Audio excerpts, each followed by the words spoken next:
Salut les Indés, aujourd'hui je suis à la librairie La Clé des Mondes de Plélan-le-Grand pour poser cette question, pas une de moins, peut-être une de plus, à Sylvie Aditi, auteure d'un roman tendance pavé historique intitulé Le néant et l'infini, tout un programme.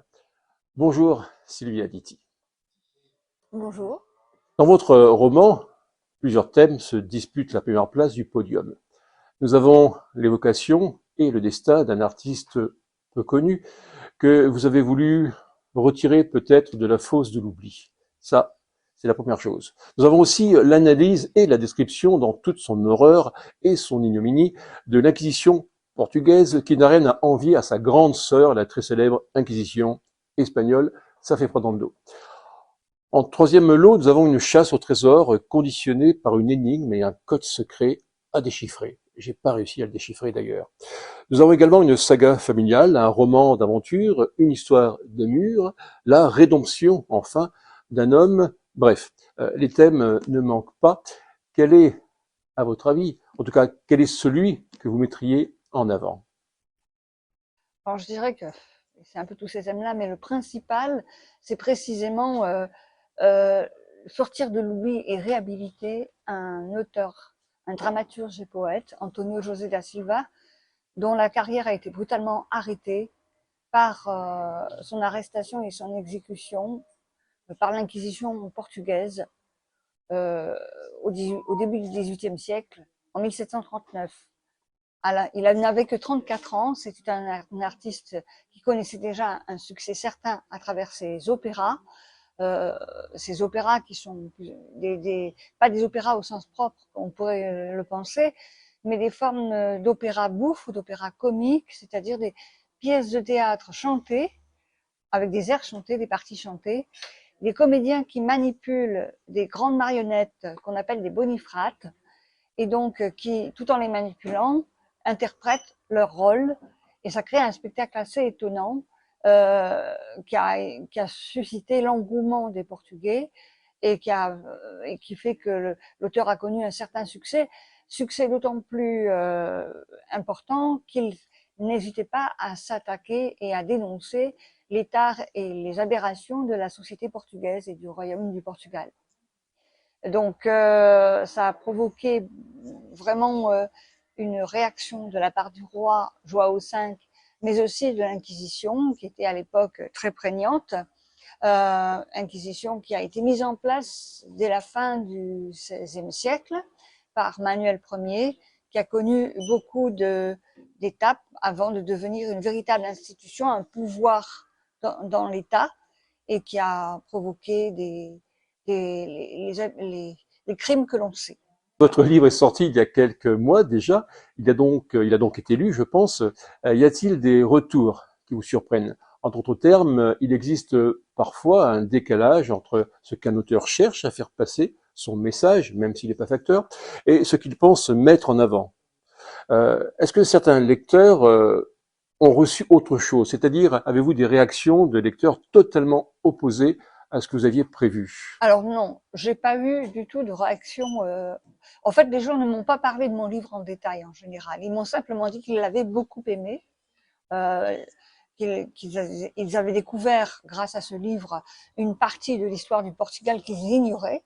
Ça a été vraiment la révélation pour eux de connaître cette partie de l'histoire de l'Europe et d'un pays à la civilisation riche, mais dont on parle peu.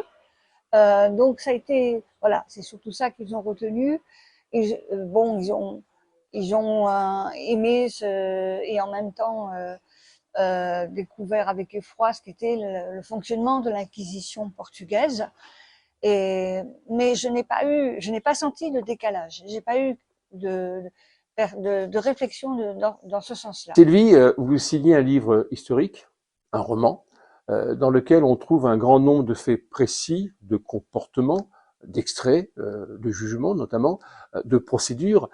Y a-t-il une grande part d'imaginaire, un peu l'histoire du Portugal revue et corrigée par Hollywood, ou vous êtes-vous appuyé sur des archives sérieuses et historiquement véridiques? Alors non, je dirais pas, bien que ce soit une fiction inspirée de faits réels, je dirais pas que c'est l'histoire vue par Hollywood.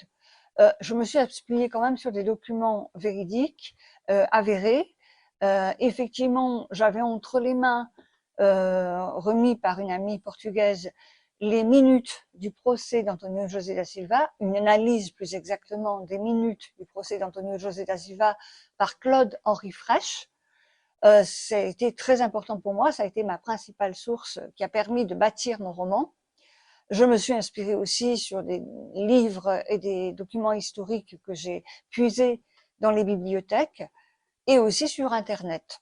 Donc tous ces éléments, je les ai travaillés, j'ai énormément étudié la société portugaise de cette époque et donc j'ai essayé de retraduire, et j'espère y avoir réussi, le contexte de l'époque tout en racontant une intrigue qui est effectivement de mon imagination. Mais les faits historiques mentionnés, les personnages ont réellement existé. Sylvie Aditi ou Février, euh, vous pouvez nous raconter la genèse de ce bouquin? Autrement dit, comment un auteur, un jour, un matin, se dit, tiens, si j'écrivais un livre qui aurait pour thème les amours gays d'un religieux chasseur de sorcières et de mauvais chrétiens à l'époque de l'Inquisition portugaise, bien sûr. Non, parce qu'on se lève pas tous les matins avec une idée comme ça. Non, tout le monde se lève pas tous les matins en pensant ça, mais je dois dire que l'origine de ce roman remonte à très loin. J'ai mis beaucoup de temps à l'écrire parce que ça remonte à plus de 20 ans. J'ai un jour eu une idée qui a émergé alors que je faisais la sieste, une idée, l'histoire d'un écrivain portugais, parce qu'à l'époque j'avais une amie qui était portugaise, capverdienne plus exactement, et j'ai imaginé une histoire entre un écrivain portugais et un inquisiteur qui était amené à le juger.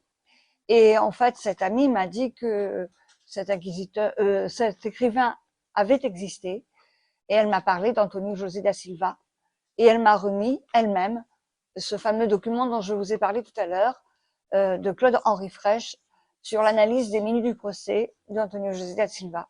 Donc le roman est né d'une idée qui a émergé, mais qui a pris corps lorsque cet ami m'a dit que effectivement un écrivain avait été jugé et condamné par l'Inquisition.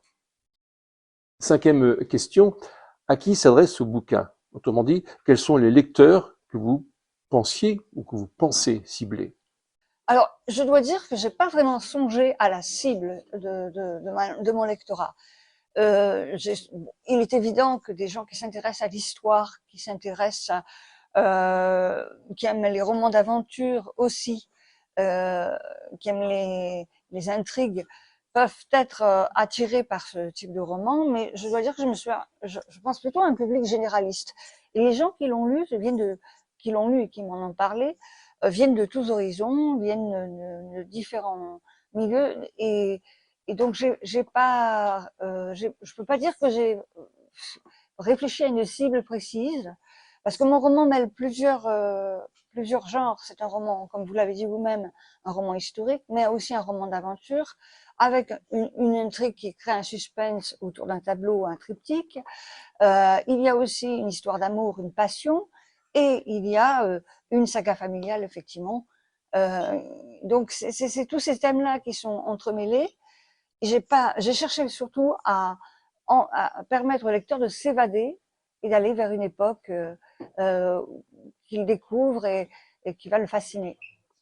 Allez, la question qui fâche, vous considérez-vous comme une historienne ou plutôt comme une romancière? Ou peut-être les deux. On peut parler peut-être aussi de vulgarisation historique. Alors là, bon, je me considère d'abord comme une romancière, plus que comme une historienne, parce que en fait, c'est le thème de mon roman qui m'a amené à faire des recherches historiques. Initialement, je n'étais pas préparée à faire je n'ai pas suivi d'études en matière d'histoire. Tout au plus, si, ce que je peux dire, c'est qu'il y a, euh, quand j'étais jeune, j'ai étudié et j'ai rédigé un mémoire de DEA, diplôme d'études approfondies, qui correspond aujourd'hui au master 2. J'ai fait des études et recherches sur une ville du sud de la France et sur les mutations économiques permettant l'émergence de nouvelles pauvretés. Donc ça m'a donné une démarche en faisant ce mémoire, une démarche en termes d'investigation d'études, de documents qui m'a certainement aidé pour travailler sur les documents historiques concernant le Portugal. Septième question, la dernière. Vous avez sûrement des projets dans votre besace.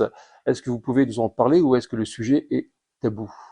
Or, il n'y a pas de sujet tabou, simplement, effectivement, j'ai des projets qui n'ont pas encore émergé pour l'instant. Actuellement, je suis en train de travailler sur un projet de roman fantastique.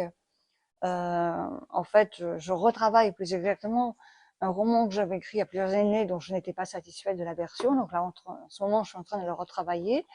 Et puis, j'ai un autre projet, mais dans un avenir plutôt moyen long terme, un projet à caractère historique également, mais sur un tout autre thème, qui est celui de la guerre d'Algérie. Mais c'est beaucoup plus, c'est pas maintenant, quoi.